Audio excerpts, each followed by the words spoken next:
Hi, today you won't have to bear with gunfire in the background, at least I hope not, but you may have to deal with traffic in the background. And today we're coming to you from just south of beautiful downtown Lincoln City. Oh, and side note, our location is not a secret, so Wilberforce, when you figure out where we are, you haven't really accomplished anything.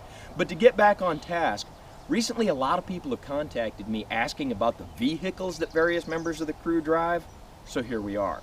And today Greg drove here in this 2019 Nissan Altima.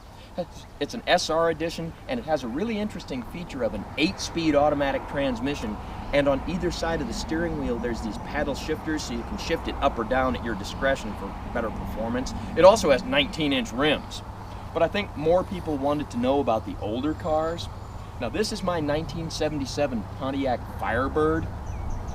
You might notice it doesn't have any body tags, because when it was repainted, all those body tags were taken off and not put back on because body tags that read things like 301 aren't relevant anymore. It has a built-up 455, headers, a 350 turbo trans, and a rear end with a locker and 243 gears. Gives a really good top end, and the mileage isn't even too bad.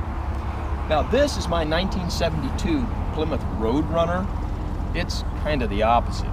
It's got a 440 Magnum V8, 3-speed automatic transmission, and the posi rear end has 391 gears, which makes earplugs mandatory when driving it. And although the top end isn't all that great, it's really good for acceleration. Let's see if we can put that to the test.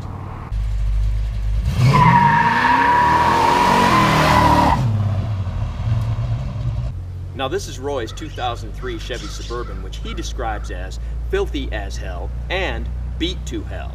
However, it seats 8, and it's also this nice forest green color. Now we're outside of Chuck's Automotive Center in Salem, Oregon, and this is where Chuck spends a lot of his time keeping all of our vehicles running. This is where he's done extensive work on the Roadrunner. He built the Firebird pretty much from the ground up, and he did a lot of work to the Thunderbird. More on that in a minute. But for right now, this is Chuck's 2001 Cadillac SLS, and it's got a rhyme that goes with it, something about don't get mad when you try to raid Chuck's pad and he's out on the town in the '01 Cad. I don't know. Let's take a look at the Thunderbird. This is my 1965 Ford Thunderbird. Now you may have noticed that the Firebird and the Roadrunner were hot rodded up a little bit, and the Thunderbird still looks all original. That's because I'm the second owner of it, and this is what it looked like when I bought it. So we left the original wheel covers and the fender skirts. The interior when I bought it was in almost perfect condition, so I left it that way. The work we've done to this car has only been age related, not mileage related, because this car still only has 62,000 miles on it. Originally it had a 390 4-barrel dual exhaust. It still has a 390 4-barrel dual exhaust, just a new 390, new carburetor and manifold. And yes, Chuck boosted the horsepower just a little bit. Now there's two more cars I want to show you.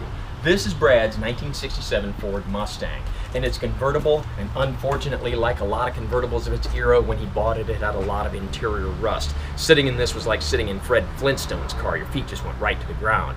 But Brad's done a lot of work to it. It is a running, driving vehicle, and he's got a lot of work left to go.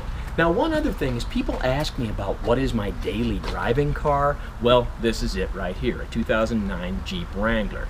It's got the V6 3.5 liter, and the hard top that's a modular top. The front comes off in two pieces, kind of like T-tops. Now the Jeep has some features that I really like. Because I got this one without amenities such as cruise control and air conditioning, it had a relatively low price tag. But this type of Jeep can really hold its value. Also, because it's small and turns really tight, it's good for off-road and congested downtown driving. Now I put these aftermarket wheels and tires on here, so although it does not have a lift kit, they did elevate it a little bit. And the Jeep has a modicum of cool, and no, I'm not cool, but the car is. Now the Firebird has another really cool feature that I want you to see, and Chuck is going to demonstrate it for us any second, but you've got to look close to see it. Did you see how cool the paint job looks in this light?